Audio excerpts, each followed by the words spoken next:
Coming up, we will be on location at the Baltimore Center for Plastic Surgery in Baltimore, Maryland, discussing the latest advances in the rhinoplasty procedure and how it can help you get the nose you've always desired and improve your self-confidence with one of this region's top facial plastic surgeons, Dr. Randolph Capone.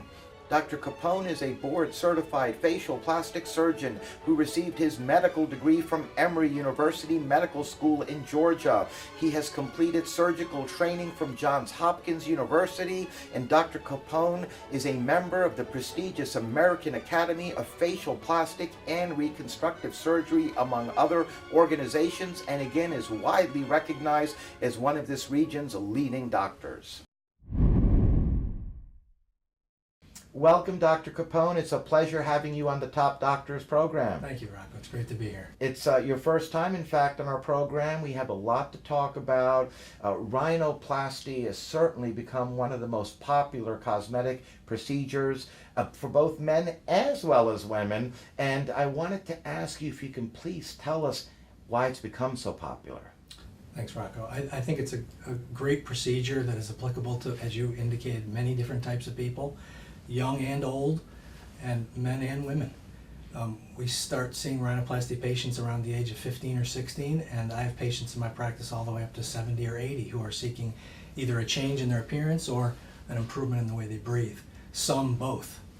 Very interesting. So there's obviously medical benefits depending on the individual situation or problem or problems he or she may be experiencing, as well as for folks who just want the cosmetic enhancement result from it. Exactly right. I think traditionally cosmetic rhinoplasty has been linked to about a 10 to 15% airway reduction, or there are 10 to 15% of patients who have cosmetic rhinoplasty who have airway problems that they never had before. So I think it's incumbent upon the surgeon to be an expert in the airway as well as in appearances. So when you do a rhinoplasty, even if it's someone who just wants a subtle change to their appearance, you have to make sure that they breathe better at the end of the operation than they do at the beginning. Now, what types of problems does rhinoplasty correct, Dr. Capone?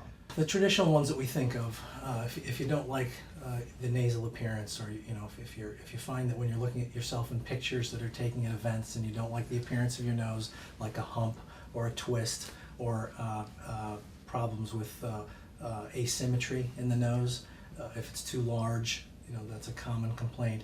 If the tip is too droopy, that's a common complaint. Too upturned. Everybody's looking for kind of what they think is the ideal nose, and we try to improve things. What are some of the latest advances that have taken place in recent years related to rhinoplasty that can benefit so many folks out there? Not in regards with new technology so much, it's with gentle tissue handling techniques.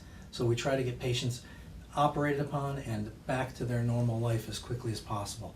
So we do things in as minimally invasive a way as we can to minimize swelling, minimize bruising, make the post-operative recuperation shorter in duration and more pleasant.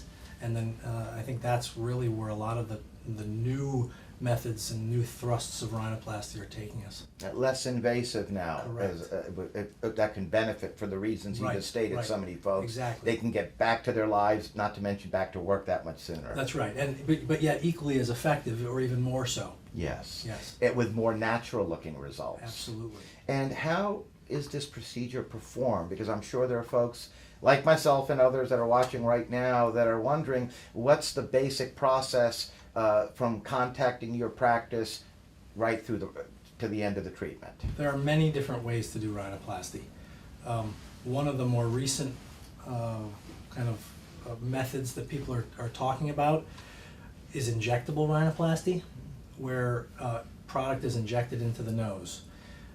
As a surgeon, we're very careful because some people don't tolerate the injections very well, and the product that goes into the nose as an injectable can have kind of reaction. You can have a reaction to the product.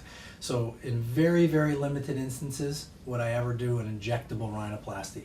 But it's kind of in the media now, and people are hearing about it. We do get phone calls about it, but I would caution viewers and say that only very special and very small subset of patients are actually eligible for an injectable rhinoplasty. Okay. It only cures a very few small number of nasal deformities. Sure. And can be associated with problems. So that I just wanted to mention that for completeness. Yes. The standard rhinoplasty techniques are closed and open techniques.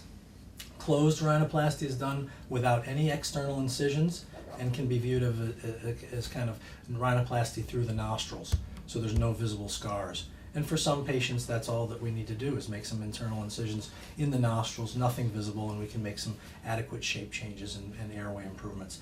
The workhorse rhinoplasty that we all kind of think of and is mostly the case today is what's called an open rhinoplasty, where a small incision is placed underneath the nose between the nostrils, and that gives the surgeon exposure to all the structures, both bony and cartilage and soft tissue, to make all the refinements and all the very subtle changes that we need to, and still make it essentially scarless. There's really virtually no scar with an open rhinoplasty. That is the workhorse method for rhinoplasty today. I would think that's the gold standard, like That you just is said. That's the correct. one that most people take Right. advantage of and basically is best for them. Right. And to find out all this, they would obviously come in, do a consult, evaluation, and I'm sure it's customized as far as which particular version of rhinoplasty or option of rhinoplasty is best for each patient is determined by you and the patient working together. Correct, exactly. You know, we have a process where the patients come in, they usually meet with my cosmetic coordinator initially and express to them their desires, and then I usually spend about an hour with every rhinoplasty patient up front. We talk, I examine them, we discuss their goals and kind of their time frame for doing something, and then we end every initial session with a photo review where we take photos, and then I digitize those photos and manipulate them using the computer methods, and we end the session then, and I invite them back in about a week for what's called a digital imaging review, where we put their images on the large screen and we can morph them and show them up front their rhinoplasty result without ever having gone to the operating room. So Right. that really is a great and very effective communication tool that really shows patients what they'll see, what a rhinoplasty would do for them before they have the rhinoplasty. Now, how long does each procedure generally take? And I preface that by saying with the disclaimer that I'm sure it varies depending on each patient and how much work is done on each patient. Yep. But in general, what is somebody looking at, doctor? It's about 150 minutes. That's it. It's about 2.5 hours. That's it. That's all it is, right, right. So they can literally come, get it done in a couple of hours or so. Mhm. And then after that, is there any downtime that they would experience? I would tell everybody that it's about a 5-day recovery. There's a cast that we usually generally put on the nose, and there are some sutures involved that we have to remove. All of those things are gone at 5 days.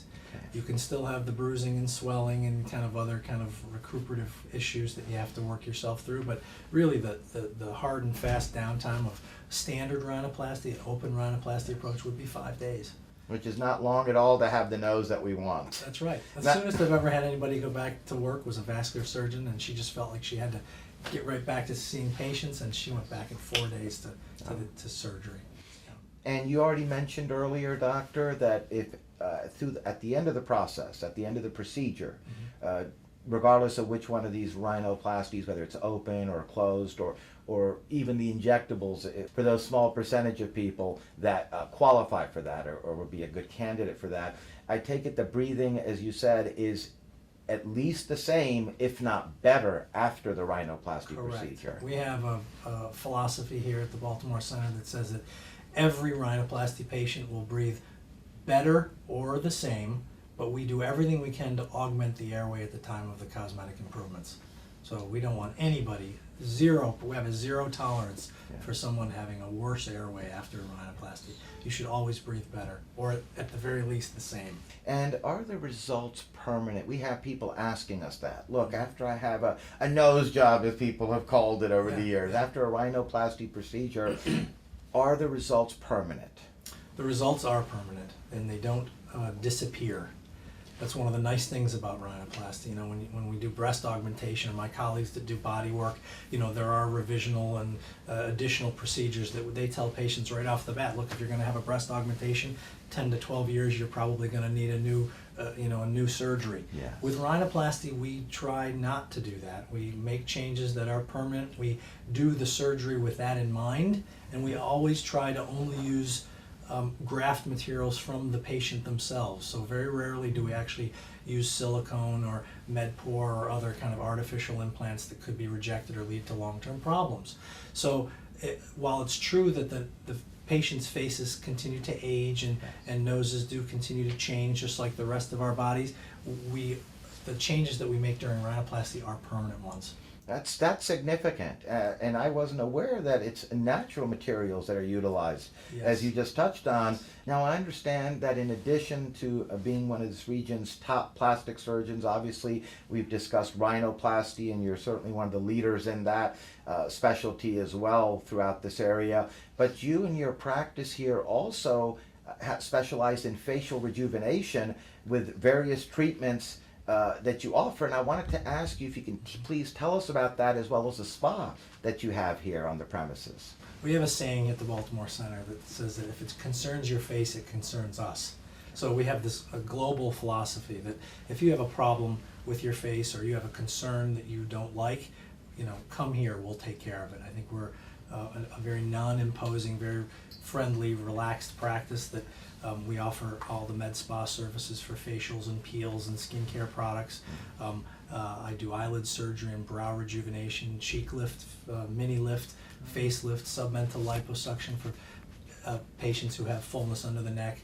Anything that has to do with facial rejuvenation, face lifting, something that is near and dear to my heart. So we really take a top-down approach for anything that concerns someone's face. Making us look many years younger in the process. As much as we can, yes. Yes, indeed. And obviously you have the fillers and the Botox and other treatments that your folks offer here Absolutely. as well. That's right. All the injectable treatments we do. Yes. IPL photofacials, which is a laser-based light therapy, all the way up to the surgical treatments. Now, some of the non-surgical treatments that you just mentioned, for folks out there that are watching, is this something they can come and have done even during their lunchtime, for example? Absolutely, absolutely. Okay. I think one of the beautiful things that has happened in my field in the past, let's say 15 years or so, has been the overwhelming kind of preponderance now of, let's get in, let's have something done right away and get right back to, I have a dinner date tonight, or, my anniversary is tonight, something quickly. And people come in for the lunchtime treatments all the time, and the injectables are absolutely in that kind of category. Because we hear about these lunchtime makeovers. Yes, absolutely. And that's what that would fall under. Absolutely, absolutely. We do tear trough fillers and cheekbone enhancements and Botox, and patients put a little bit of makeup on and they're right out the door back to work or back to whatever event they have to go to. Yes. It's pretty remarkable, actually. What type of results can people expect from these treatments at the spa that you offer? Very natural looking results. If you're going to be in the med spa with my medical esthetician, Mary, you're going to leave with a refreshed look, a refreshed appearance. Sometimes you can be a little pink and sometimes necessitate a little bit of makeup application, but generally your skin should feel smooth and look very vibrant. With the injectable treatments that I do, same kind of thing. I mean, you should, in many instances you can see that result right away and right out the door, and have the results immediately. There are a few products that we use that stimulate your own collagen and your own kind of rejuvenation internally from within your own face. Those treatments don't necessarily give you the immediate improvement when you leave. It's more of a process. So someone might come in and have 2 or 3 sessions with us, and then over time their own collagen kind of blossoms, and then they get their results longer, but later down the road. And it lasts that way a lot longer. Exactly. It can last up to 2 to 3 years sometimes. That's right. Yeah. Which is different than some of the ones that we inject and you have the immediate effect. And Exactly. and certainly I know from the research we've done on you and your practice, the patients love you all. I mean, you really treat them like family, from what I've heard, literally. Yeah, I think that's another strength of the practice, is that from the minute you call the first time, you should have a great experience on the telephone, and then when you Yes. come into the reception area, you know, you'll meet everybody and from A to Z, and I think everybody's super friendly. We go out of our way to really make people feel at home and like their family. Yes. Because I always tell people, you know, I'll only treat you as if you were, and I actually say that a lot during a consultation. I'll be like, if you were my brother, you were my sister, you were my mother, my father, this is what I would recommend. And I really try to approach my medicine and my surgery exactly like that. Well, that says it all. And on that note, I'd like to thank you, Dr. Capone, for joining us, educating us, and enlightening us on rhinoplasty and the other services that you're helping so many folks in this whole region with, and being a guest on our program. We'd love to have you back on in the future. Thank you, Rocco. My pleasure. Thank you. Pleasure.